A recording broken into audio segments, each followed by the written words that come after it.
Ya, selamat pagi, Saudara Ma'ruf. Ya, selamat malam, Bang Edis. Oh, selamat malam, selamat pagi. Selamat pagi juga, saudara. Ya, gimana, Saudara Ma'ruf? Temanya apa yang Bang tadi saya lihat sebentar? Ya, artinya begini. Ini kita melihat ketidakjelasan agama Islam, Bang.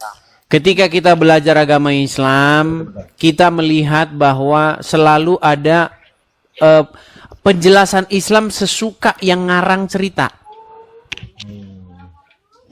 Ya. Seperti tadi contohnya, ketika kita ingin mendengarkan versi Muhammad hidup miskin, ada versi Muhammad hidup miskin. Ketika kita ingin tahu Muhammad kaya raya, ada juga. Saya kasih contohnya ya, nih. Ini hadis bagaimana menunjukkan Muhammad tuh hidupnya miskin, bahkan buat makan saja dia nggak bisa nih. Ya. Sebentar ya. Bagaimana Muhammad itu dia mau makan saja, dia harus menggadaikan bajunya untuk makan. Perhatikan ya. Saya balikkan kameranya. Inilah teman-teman tentang ketidakjelasan agama Islam. Nih, ini hadisnya ya. Telah menceritakan kepada kami Musaddad dan seterusnya Wahid bla bla bla bla bla bla bla Ibrahim dan seterusnya dari Aisyah radhiyallahu anha bahwa Nabi pernah membeli makanan dari orang Yahudi dengan pembayaran tunda. Sampai waktu yang ditentukan yang beliau menggadaikan, menjaminkan baju besi. Ini dalam riwayat-riwayat lain, ini nggak ditebus sama Muhammad nih sampai dia meninggal. Ya, coba kita baca riwayat lain ya. Jadi Muhammad itu meninggal dengan meninggalkan utang. Ya. Makanya banyak orang yang utang nggak dibayar ya, nggak tahu apakah terinspirasi dari Muhammad atau bagaimana, ya. Dan nih, ya, Nabi SAW memakai 2 baju pelindung saat perang Uhud. Beliau mau naik batu besar tetapi tidak mampu dan seterusnya. Nih ya, Tolha membantu dan seterusnya ya. Nih, dikatakan dari Aisyah, Nabi pernah membeli makanan dari seorang Yahudi namanya Abu Syam dan menggadaikan baju perangnya kepada Yahudi tersebut. Ini kalau Anda baca versi panjangnya, sampai Muhammad meninggal, baju itu tidak sanggup ditebus sama Muhammad. Ini versi Muhammad miskin. Ya kan? Kan orang muslim itu kalau pengen bercerita tentang Muhammad yang hidupnya miskin, ada. Nah, kalau pengen Muhammad versi kaya, nih. Versi Muhammad seorang miliarder, nih saya tunjukkan. Apakah ada versi Muhammad versi miliarder? Nih, perhatikan ya. Ini adalah harta rampasan perang ya. Harta rampasan perang yang didapatkan oleh Muhammad itu berapa miliar? Perhatikan ya. Perhatikan, harta rampasan perang yang didapatkan oleh Muhammad. Nih. Tak kurang dari 50.000 keping uang dinar. Zaman Nabi tak ada duit kertas. Zaman Nabi itu uangnya di dinar. Uang dinar itu 1 keping beratnya 4,25 gram. 4,25 gram emas itu kalau sekarang 4 juta sekian. Karena 1 gram sekarang sudah 1 juta sekian. Tapi karena kita udah lama kenal, agak lama aja lah, 2 juta aja lah. 50.000 keping kali 2 juta. Kalau di total sekarang rupiah berapa dapat Nabi waktu perang Badar tahun kedua itu? 50.000 keping kali 4,25 gram kita hargai 2 juta. 100 miliar. 100 miliar itu berapa persen untuk Nabi? Wa'lamu annama ghanimtum min syai'in fa inna lillahi khumusahu. Nabi Muhammad mendapat jatah rampasan perang. Khumus 5, khumus 1/5, 20%. 20 miliar dari perang Badar. Nah, nggak tahu bang, kalau orang udah punya 20 miliar di kantongnya itu kayaknya ngelihat orang udah begini bang. Bentar ya, ini saya balik nih. Kalau dia pegang duit 20 miliar di kantongnya mungkin lihat orang udah begini.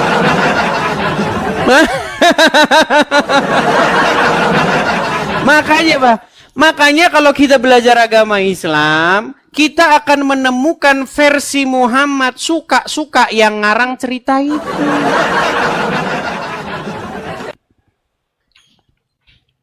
Tapi kalau menurut saya kalau yang miskin itu ya, kalau yang miskin itu menurut saya nggak masuk logika Bang Indis.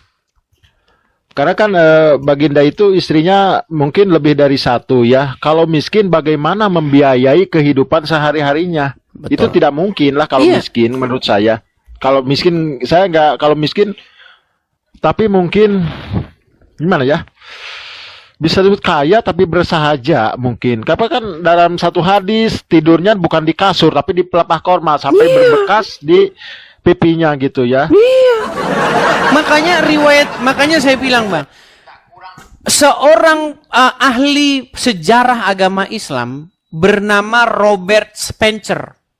Dia menulis sebuah buku yang berjudul Did Muhammad Exist? Apakah Muhammad tuh sungguh-sungguh pernah ada? Nah, di dalam bukunya itu, buku yang sangat bagus, isinya itu adalah tentang Muhammad tuh memang pernah ada. Tetapi sosok Muhammad yang sesungguhnya itu tidaklah seperti sosok Muhammad yang digambarkan oleh orang Islam. Karena sosok Muhammad yang diceritakan oleh orang Islam itu lebih merupakan sosok Muhammad yang legenda ketimbang sosok Muhammad yang historis. Abang dapat dari data dari mana itu Bang? Nah, makanya baca bukunya, Bang. Itu buku yang sangat keren. Judulnya Did Muhammad Exist? Apakah Muhammad itu sungguh-sungguh pernah ada? Ditulis oleh Robert Spencer, seorang Kristen asal Timur Tengah. Gitu. Dia orang Timur Tengah, Bang.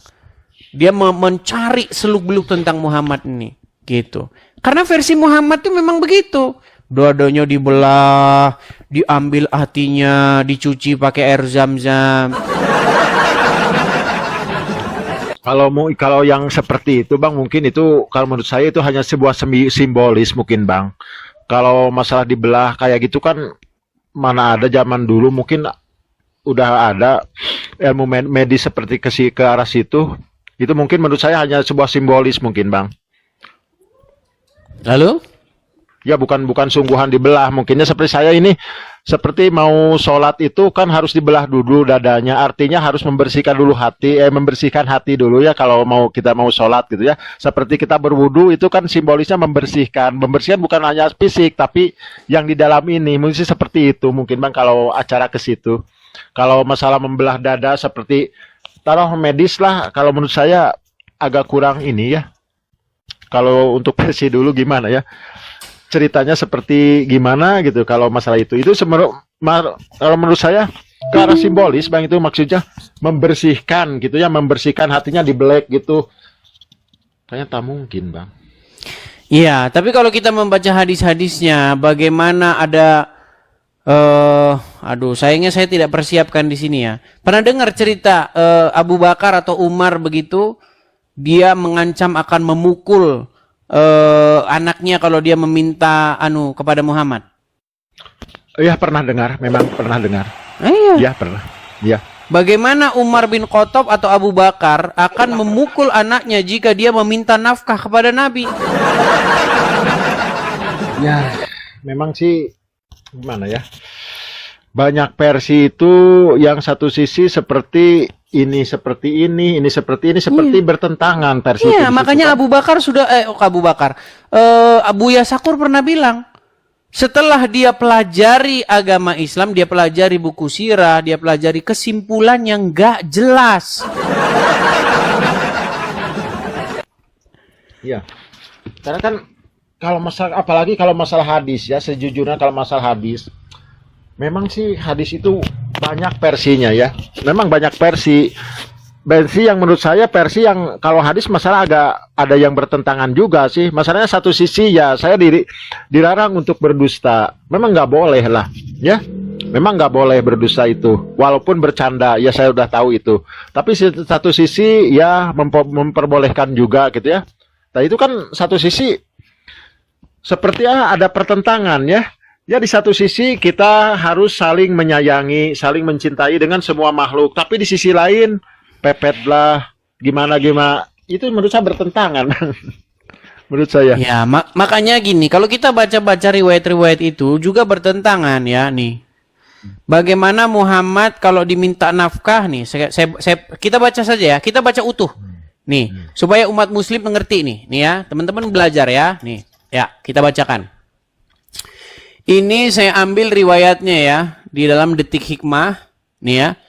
Bagaimana saat istri minta uang belanja lebih, beginilah sikap Rasulullah nih. Ya, di dalam ajaran agama Islam nih saya bacakan. Perhatikan ya. Artinya, kaum laki-laki adalah pemimpin bagi kaum wanita. Oleh karena Allah telah melebihkan sebagian dari mereka, maksudnya laki-laki, atas sebagian dari yang lain, maksudnya wanita. Dan karena mereka laki-laki telah menafkahkan sebagian dari harta mereka. Sebab itu maka wanita yang soleh, ia adalah yang taat kepada Allah lagi memelihara diri ketika suaminya tidak ada. Oleh karena Allah dan seterusnya dan seterusnya.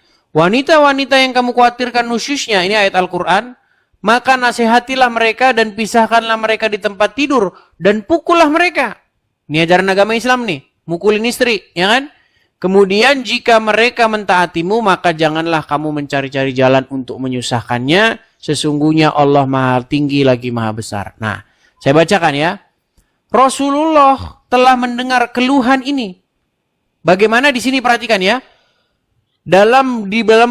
Dikutip dari 111 kisah menakjubkan dalam kehidupan Rasulullah oleh Fuad Abdurrahman ya. Suatu hari semua istri Rasulullah berkumpul dan saling melontarkan keluhan. Ngeluh nih istri-istri Muhammad nih. Ya kan? Mereka merasa tidak mendapatkan nafkah dan perhiasan yang layak. Padahal Muhammad dapat harta rampasan perang 20 miliar. Ini kalau suruh beli emas nih buat segoni. Ya kan? Nah, dalam arti lain mereka meminta nafkah lebih sebagai tambahan uang belanja. Rasulullah mendengar keluhan ini, kemudian memberi dua pilihan, yakni bersabar hidup apa adanya dengan beliau atau hidup mewah tetapi berpisah dari beliau. Sebagai seorang kepala rumah tangga yang mencintai para istrinya, Rasulullah merasa gundah atas keluhan tersebut. Sampai beliau menampilkan wajah muram. Nah Muhammad kalau diminta duit wajah muram. Ya kan? Nah, tak lama setelah kejadian ini, dua sahabat Rasulullah, yakni Abu Bakar As-Siddiq dan Umar ibn Khattab mendatangi rumah beliau dan mendapati wajah Rasulullah muram. Kedua sahabat yang juga mertua dari Rasulullah ini akhirnya mengerti bahwa kegundahan berakar dari para istrinya. Karena saat itu para istri Rasulullah sedang berkumpul. Perhatikan. Abu Bakar dan Umar kemudian berusaha meredakan kegaduhan itu. Abu Bakar berkata, "Wahai Rasulullah, seandainya aku mendapati putriku menuntut nafkah kepadamu, aku pasti akan cekek." Mau dicekek lehernya nih. Ujar Abu Bakar yang tidak lain adalah ayah dari Aisyah. Umar pun mengucapkan kata-kata yang sama yang berkaitan dengan putrinya yaitu Hafsah. Mau dicekek ini putri ini. Ya kan? Setelah itu dua sahabat Rasulullah ini menemui putrinya masing-masing tanpa pikir panjang. Mereka ini mencekek lehernya putrinya. Ada riwayat lain yang menyebutkan memukul tengkuknya. Ini memang orang Islam itu tukang main pukul. Udah warisan dari sononya, ya teman-teman ya. Udah warisan dari sononya. Kamu menuntut sesuatu yang tidak sepatutnya kepada Rasulullah. Ya. Ini panjang nih riwayatnya nih ya. Nah, makanya turun ayat nih. Hai Nabi, katakanlah kepada istri-istrimu, jika kamu sekalian menginginkan kehidupan dunia dan perhiasannya, maka marilah supaya aku berikan kepadamu mut'ah dan aku ceraikan kamu dengan cara yang baik. Jadi diancam mau diceraikan. Ya, bahkan Umar bin Khattab punya ide itu, punya ide dia. Kalau mereka ngancam, nanti akan diceraikan dan diganti istri-istri yang lebih baik. Turun ayat. Makanya Umar bin Khattab pernah bilang, Allah itu setuju dengan dia dalam 3 hal. Salah satunya adalah itu, menurunkan surat ancaman kepada istri-istri. Makin pusing, makin pusing. Jadi kadang-kadang kalau saya ini kan saya berpikiran sebagai orang yang ya kurang ilmu ya. Ada kesan indikasi Tuhan itu ada keberpihakan ini. Ya. Tapi dia kan selalu membela Muhammad, kata Aisyah. Apalagi kalau dalam hal urusan kadang-kadang gimana ya? Apa ini sayanya yang botol mungkin ini. Ya, makanya begini Kang Ma'ruf, ya. Saya sudah pernah bilang, bagaimana cara keluar dari agama Islam? Caranya, pelajarinlah agama Islam itu, maka Anda akan keluar secepatnya. Kalau Anda masih tetap Islam, jauhkan daripada mendalami agama Islam. Gimana? Ya memang tapi saya satu sisi saya memang salut kepada Anda, Bang. Anda itu mungkin dapat literasinya dari mana, saya nggak ngerti gitu ya. Tahu ini, tahu itu, tahu ini, sementara saya belum menemukan dari itu, belum menemukan seperti itu gitu. Iya, karena 13 tahun saya memperdalam agama Islam begitu. Ya kan kalau masalah belajar, Bang ya, sejujurnya kalau saya belajar, memang sih saya belajar juga lama ya. Tapi sejujurnya kalau belajar Al-Quran itu memang kurang dipelajari, Bang. Sejujurnya saya kan belajarnya kitab-kitab ulama itu. Sejujurnya saya lama memang. Saya sejujurnya belajar hanya di bidang fikih. Hanya banyak di bidang fikih itu. Seperti kitab-kitab kuning itu ya, yang saya pelajari gitu. Kalau saya dibawa ke masalah Quran, ya saya jujur aja tahu, hanya sekedar tahu. Saya kalah lah. Kalau masalah Quran, saya juga sebagai Muslim mengakui lah.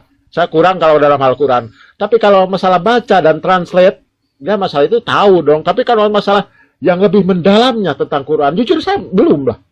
Belum sehebat gimana gitu. Ya, ini proses Quran lah, ya. Kang. Jadi Kang Ma'ruf, ini proses panjang. Artinya gini, makanya saya sudah pernah bilang, sekali orang nonton Edis TV, itu pasti dia marah, terasa nggak terima. Ini orang penghujat katanya.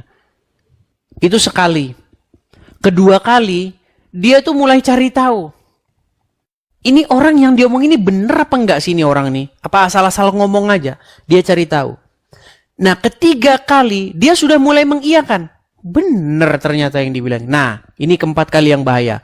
Keempat kali, orang itu besok pagi bangun dalam keadaan sudah tidak percaya dengan agama Islam lagi. Seperti Ari Wibowo Pipi tadi.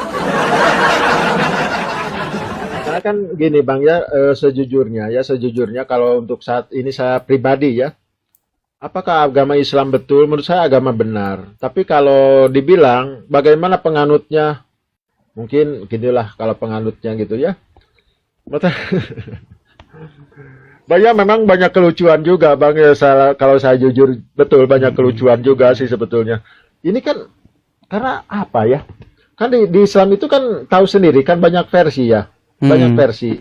Ya, ada versi, ada seperti pernah mendengar hadis yang terpecah menjadi 32. 72. 73. Iya, 73 golongan ya. Iya, itu. Di situ juga kan kita ada banyak perbedaan juga, Bang. Yang ini begini, yang ini begini, yang ini begini. Iya. Jadi saya juga kan selalu berbeda. Pokoknya begini, Kang Ma'ruf. Di dalam riwayat hadis dikatakan bahwa akan tiba masanya bahwa agama Islam itu akan merasa asing. Nah, itu. Ya kan? Ada kan hadis yang mengatakan bahwa nanti di akhir zaman orang-orang itu akan merasa asing dengan agama Islam. Itu sebuah pernyataan bahwa di mana agama Islam itu akan ditinggalkan orang.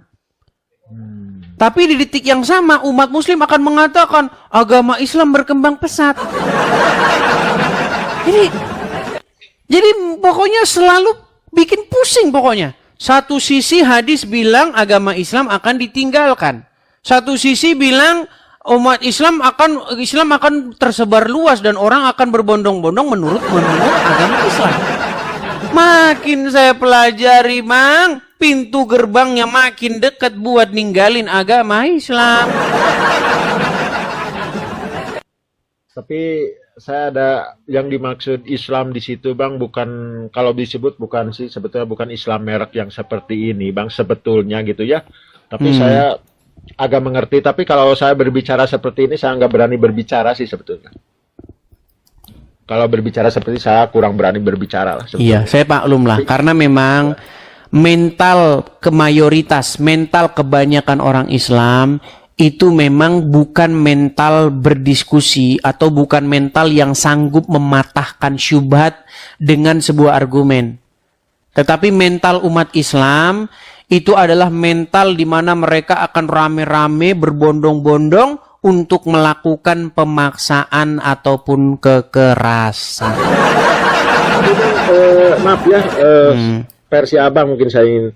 Tadi kan di situ tertulisnya agama Muhammad sebelum ke Gua Hiro. Abang mendapat informasi apa menurut Abang? Iya, sepanjang saya pelajari menurut literatur hadis, menurut Al-Quran, menurut surat Ad-Duha ayat yang ke-7, didapati Muhammad itu sebagai seseorang yang dolan. Sedangkan kita tahu arti dolan itu sebenarnya sesat. Bahkan ada hadis yang mengatakan kullu bidatin dolala wa kullu dolalatin finnar. Segala yang dolan, yang sesat itu tempatnya di neraka. Nah, menurut surat Ad-Duha ayat yang ke-7, Muhammad didapati seorang yang dolan. Nah, tapi seperti biasa penerjemah memperhalus kata sesat itu dengan bingung. Muhammad didapati seorang yang bingung katanya. Nah, menurut Ustadz dari Jawa Barat namanya Ustadz Effendi nih, saya ini kan ya. Saya putarkan karena Kang Ma'ruf ini kan orang orang Sunda ya, pasti ngerti bahasanya dia nih. Bagaimana pernyataan Ustadz Effendi nih? Ustadz Effendi mengatakan bahwa Muhammad tuh seorang yang sesat. Nih, perhatikan ya. Sabar ya, nih. Saya putarkan dulu videonya. Nih. Perhatikan ya. Setelah kemudian bersyukur sudah berhijrah. Karena setiap kita teh bodoh. Ada di Quran surat Waduha itu Dhalahu fahada. Setiap orang itu sesat awalnya. Dhalahu fahada. Muhammad termasuk. Maka kalau ada yang muludan, ini memperingati apa ini? Memperingati kesesatan Muhammad. Nah, Ustaz wawaniana nyebut Muhammad sesat, dak keur orok mah kabeh teh nyawana naon atuh. Yatimau fa'awa wajadaka dolang fahada. Arti wajadaka dolang fahada teh naon Ustaz? Wajadaka dolang fahada, dan ketika Allah mendapatimu dalam keadaan sesat, lalu kemudian Allah berikan petunjuk. Jadi cek Allahnya Pak Epi nyebut malam ini Muhammad itu asalnya sesat. Eta ayatnya berdasar gitu. Wa wajadaka dolang fahada. Jadi ketika muludan itu tuh memperingati naon. Dan Nabi can jadi Nabi hari tamah. Baru ya orok ana basaru mislukum. Malah di ayat itu mah masih tersesat teu nyahoana naon, tak jadi nyahoana naon teh fahada, diberi hidayah. Maka Black pinter ini saya Itu Ustadz sendiri. Muhammad didapati sebagai seorang yang dolan. berada di jalan yang dolan. Nah, menurut surat Al-Fatihah, waladolin. Nah, itu katanya akar kata yang sama itu. Dolan, dolin itu akar kata yang sama. Ya, sama. Sesat. Nah, ketika umat muslim ditanya, apa agama Muhammad sebelum ke Gua Hiro? Mereka akan latah menjawab, oh muslim. Dari mana? Kalau memang Muhammad sudah muslim, kenapa dikatakan didapati kamu sebagai seorang dolan, bukan seorang muslim? Ayo kita jujur.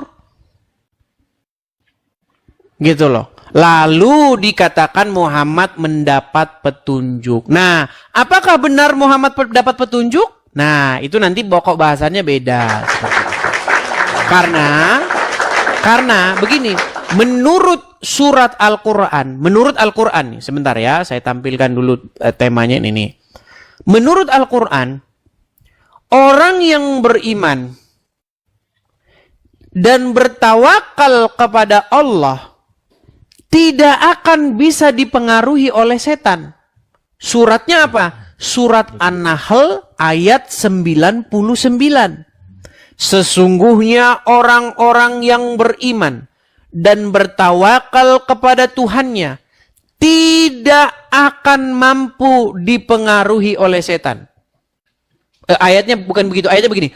Sesungguhnya setan itu tidak akan mampu mempengaruhi orang yang beriman dan bertawakal kepada Tuhannya. Itu pernyataan tegas daripada Al-Quran. Tapi di dalam riwayat hadis dikatakan Muhammad tersihir. Dia kena sihir. Padahal menurut Al-Quran, orang yang beriman tidak akan mampu dipengaruhi setan. Makanya saya bilang, Bang, makin dipelajarin agama Islam, makin dekat pintu gerbang untuk meninggalkannya. Ya, kalau masalah kena sihir juga kan, kalau secara logika saya pernah mendapatkan satu hadis ya. Ketika baginda Nabi mau sholat ya, Jibril mengatakan, ya Muhammad, di dalam terumpamu ada najis, kotoran mungkin ya. Lalu kan baginda Nabi mencopot sandalnya, ceritanya ya sandalnya. Lalu sahabat mengikuti, kata Rasul, kenapa dicopot sandal kamu? Ya Rasul juga, baginda dicopot. Oh enggak, saya mah ada najis, kalau kamu kan tidak. Siapa yang beritahu? Jibril. Itu kan masalah hal kecil itu ya. Iya. Tapi ketika kena sihir, Jibril kemana waktu itu? Nah, itu dia. Ya, Jibril kemana waktu kena sihir? Makanya saya kalau baginda kena sihir, untuk saya ini saat ini saya kurang mempercayai, masih mencari-cari gitu ya. Karena kan dalam hal apapun, ketika kalau nggak salah baginda pernah dikejar ya sama Surokoh, kalau nggak salah mau dibun-bun gitu ya pakai pedang. Lalu dikasih tahu, ya Muhammad, di belakangmu ada bla bla, mau gini, siap-siap. Ya. Ketika dia mau dekat, kudanya terpleset. Mau dekat, kudanya terpleset. Tapi di situ. Tapi ketika kena sihir, kenapa? Kemana itu Jibril itu? Saya jujur aja bertanya-tanya seperti itu dalam hal sihir itu. Makanya saya untuk saat ini, apa benar? Cerita mana yang paling benar ini? Iya. Ada beberapa gitu kemungkinan. Ya? Pertama, cerita itu benar, tetapi Muhammad tidak kena sihir. Tapi Muhammad ngaku-ngaku kena sihir karena dia takut sama istrinya. Karena begini. Jadi di dalam riwayat itu, sihir itu adalah tentang Muhammad itu tidak tahu apakah dia sudah menggilir istrinya atau belum. Makanya dampak Muhammad kena sihir itu adalah dia bilang sama Aisyah, inilah apa dampak dari sihir itu karena saya inikan saja ya. Saya inikan ya. Dampak Muhammad kena sihir nih. Dampak Muhammad kena sihir ya. Ternyata juga masalah ya biasalah masalah. Nih, dampak Muhammad kena sihir. Nih, perhatikan ya. Nabi SAW pernah disihir oleh Lubab bin A'sam, orang Yahudi. Ya. Nabi SAW sebulan teman-teman nggak sadar, nggak tahu apakah sudah kasih giliran istrinya atau belum. Sampai kadang istri yang ingatkan, ya Rasulullah belum Anda datang ke tempat kami. Seperti itulah. Maka yang terjadi pada saat itu, Nabi SAW berdoa kepada Allah setelah sebulan. Kemudian Jadi dampak kena sihir itu, dia nggak tahu apakah dia sudah mendatangi istrinya yang itu belum, udah apa belum, dia nggak tahu. Makanya dia setelah dia siuman dari sihir, dia bilang, oh ya inilah nih rambut saya yang diambil oleh orang Wahyudi inilah. Jadi ada dua kemungkinan. Pertama, Muhammad memang benar-benar kena sihir. Kedua, Muhammad cuman ngeles bahwa dia malas mendatangi istrinya yang itu. Alasannya karena dia kena sihir. Gitu loh.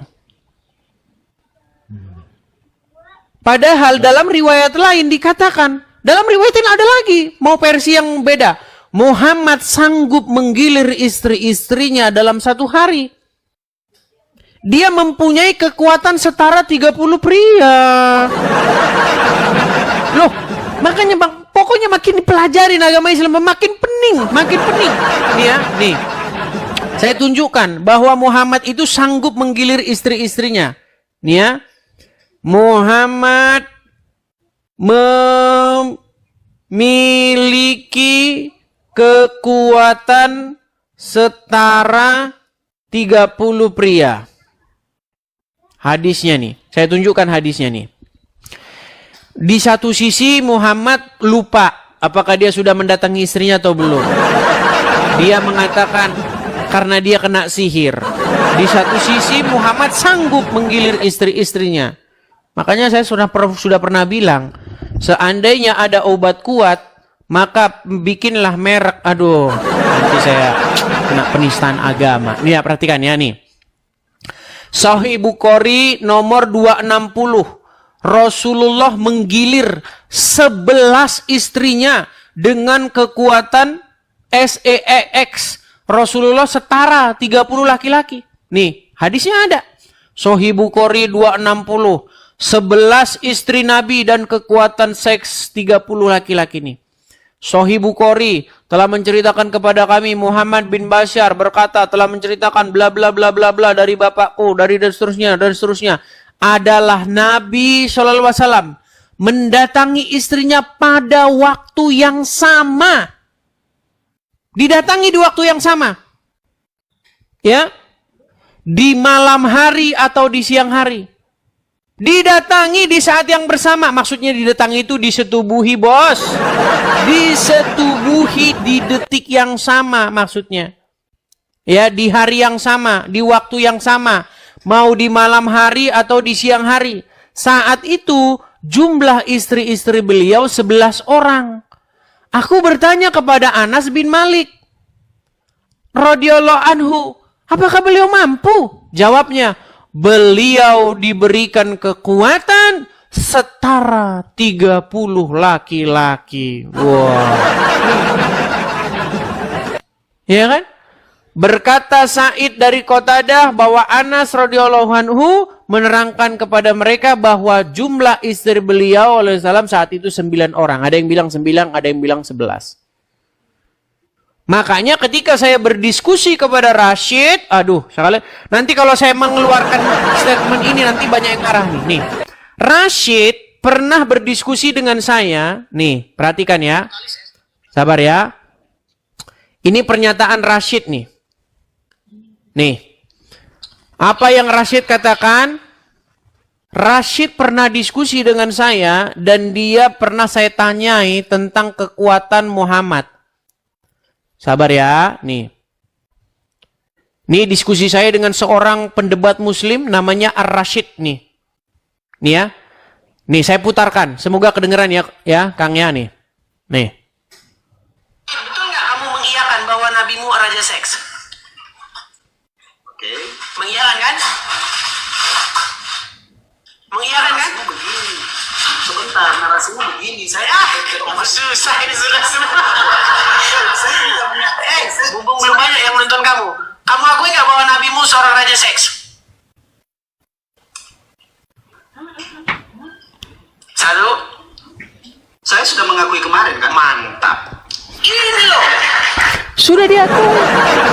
Diakui oleh seorang pendebat Islam. Bagaimana lagi? Bagaimana lagi? Ini pendebat loh, pendebat yang sudah ngeyel-ngeyelan. Sudah mengakui bahwa Muhammad seorang raja Dan ada video lanjutannya, saya bilang, gimana kalau nabimu ditempel di obat kuat? Nah, cuman bagian itu tidak saya masukkan. Takutnya nanti dibilang penistaan agama. Karena ada dasarnya. Gitu loh. Gimana kira-kira kalau kalian mengeluarkan obat kuat merek? Nanti kalau saya teruskan nanti penistaan agama. Begitu. Tapi aduh, gimana ya? Saya kan Berat ya? Berat. Kalau itu kan aduh, gimana ya? Dibantah Masa nggak sih, bisa, dimasukin penjara aja dah. Gitu. Caranya kan begitu. Kalau bantah nggak bisa, bisanya memenjarakan orang. Gitu. Kalau bantah nggak bakal bisa kan? Karena kan gimana ya, masalah memang sih sejujurnya masalah hadis itu kadang-kadang saya juga percaya nggak percaya gitu. Apakah betul sampai segitunya gitulah masalah gitu? Perasaan saya belum percaya, Bang. Nah, ini percaya, bagus nih. iya. Kalau Anda mau berpikir begitu ini bagus. Gini, Kang. Belum Masa percaya. iya sih Muhammad membongkar-bongkar urusan ranjangnya, mengumbar-ngumbar urusan ranjangnya kepada teman-temannya? Ya, Coba. ya, Dari mana itu, Bang. Dari mana Anas bin Malik tahu kalau Muhammad menggilir istri-istrinya di hari yang sama?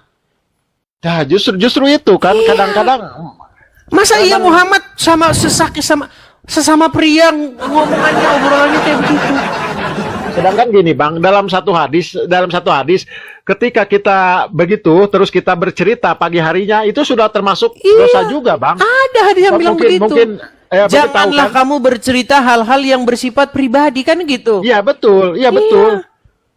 Karena kan kalau menurut saya gini, Bang, maaf ya, kalau menurut saya satu hadis itu kalau seperti apa pesan moralnya gitu untuk saya pribadi, kalau gini pesan moralnya apa? Saya nggak masuk. Jadi gini, Bang. Ini yang pernah saya bilang, gini.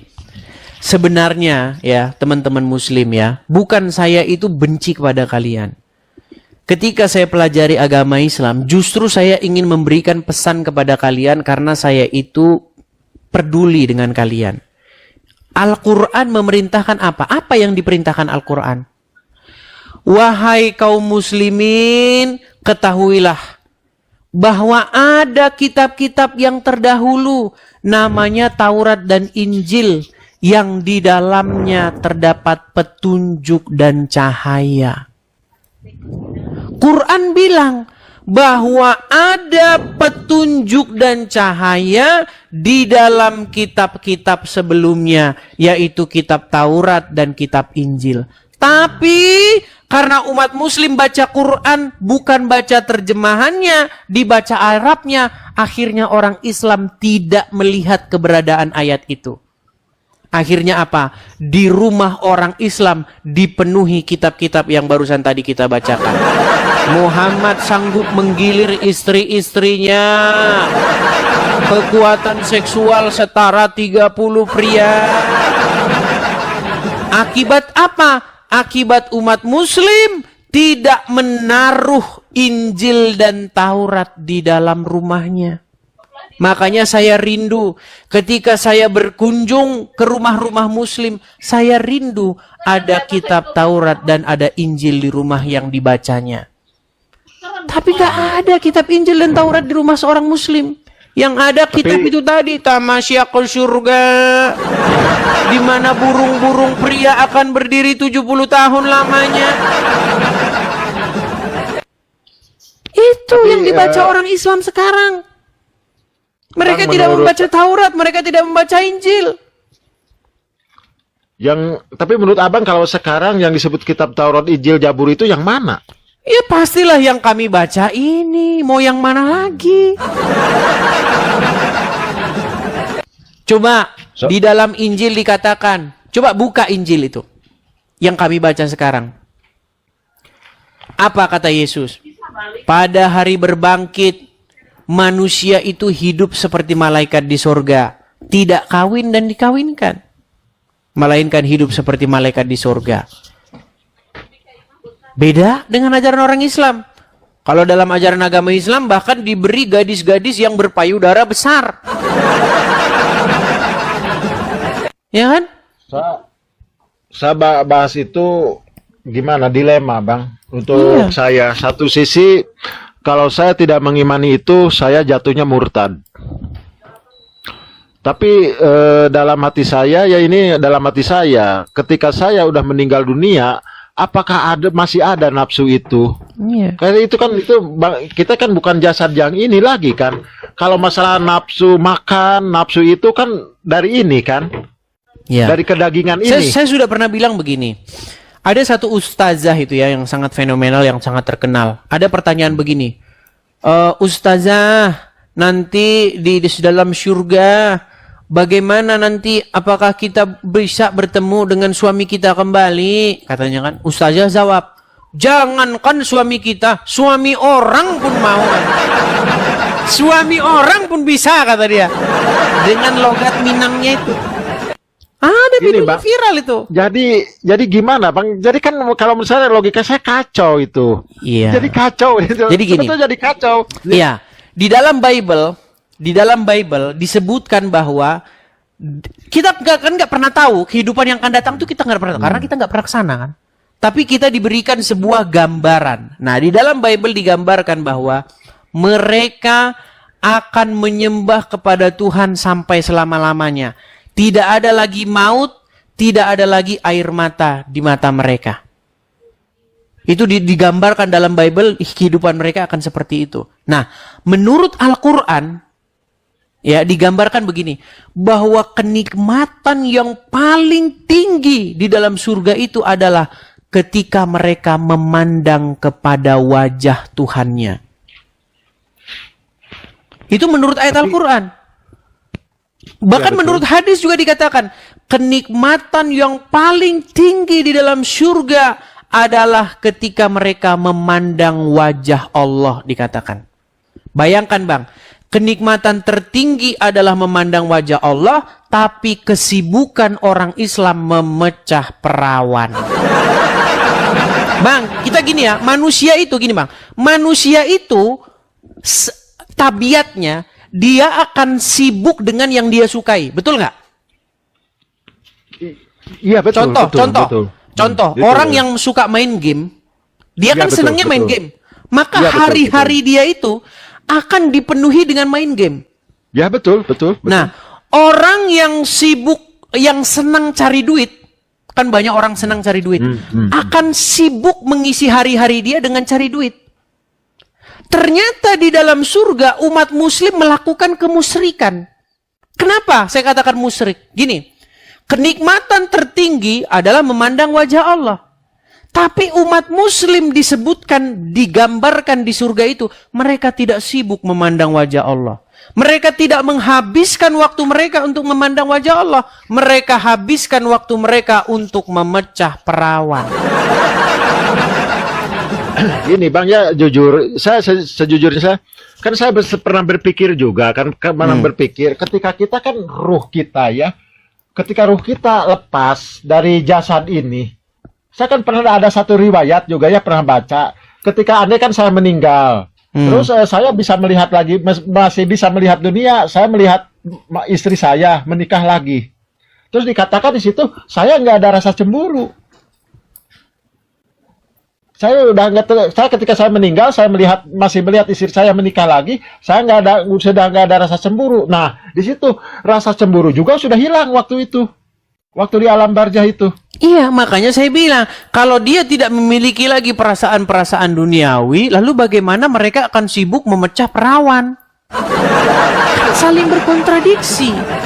Ya justru itu, karena kan jujurnya mungkin saya orang normal ya, saya jujur normal. Tapi kalau masalah itu, kecintaan saya bukan ke situ. Saya kan jujur kecintaan saya bukan ke arah situ gitu. Saya kan dari kecil berkebun dan berternak. Saya paling cinta ke arah situ. Jujur aja saya menghabiskan waktu di situ justru. Iya, makanya saya bilang Bang, seseorang akan menghabiskan atau mengisi hari-harinya atau mengisi waktunya dengan kegiatan-kegiatan yang dia suka.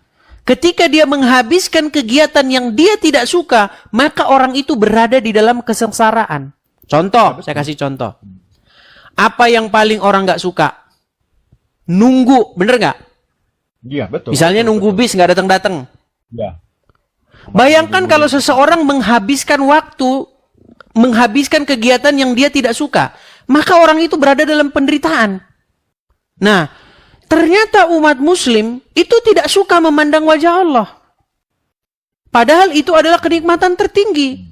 Ya, memang itu yang saya tahu. Karena digambarkan di dalam surganya orang Islam, mereka sibuk memecah perawan. Bukan sibuk memandang wajah Allah. Mereka tidak mencari kenikmatan yang tertinggi. Mereka mencari kenikmatan seksual. Makanya saya bilang di dalam surga pun umat muslim masih musyrik. Soalnya kan apa ya, kalau saya nggak berani bicaranya. Berat, saudara. Bahkan kalau masalah bahas itu, memang saya pernah sih bahas itu waktu itu di salah satu room. Ya, saya kena sekak sama kedua belah pihak. Saya membahas masalah itu, kata saudara saya. Aduh, macet. Jangan udah kena pelanggaran lagi nih, teman. Iya, Bang Ma'ruf macet, Bang Ma'ruf. Ya, Bang Ma'ruf macet, teman-teman. Ya, itulah ya, teman-teman ya. Artinya, teman-teman, ketika Anda seorang muslim nonton, karena mayoritas yang nonton channel saya ini tuh muslim, teman-teman. Tapi mereka diam-diam saja.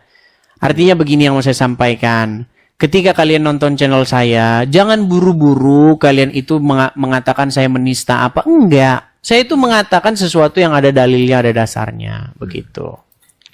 Ya. Ya, terima kasih ya Bang Edis ya. Terima kasih Sama-sama, saya Kang sudah Ma'ruf. diizinkan ya di sini, diizinkan untuk diskusi di sini ya. Ya, sejujurnya lah saya mengakulah saya muslim botol betul. Karena saya, yang Bang Edis lebih tahu daripada saya tentang masalah keislaman di sini. Oke. Ya, saya terima kasih ya. Terima Oke, kasih, Bang sama-sama, Edis. Kang Sehat Ma'ruf. selalu ya untuk semuanya. Saya izin Oke, turun ya. selamat malam.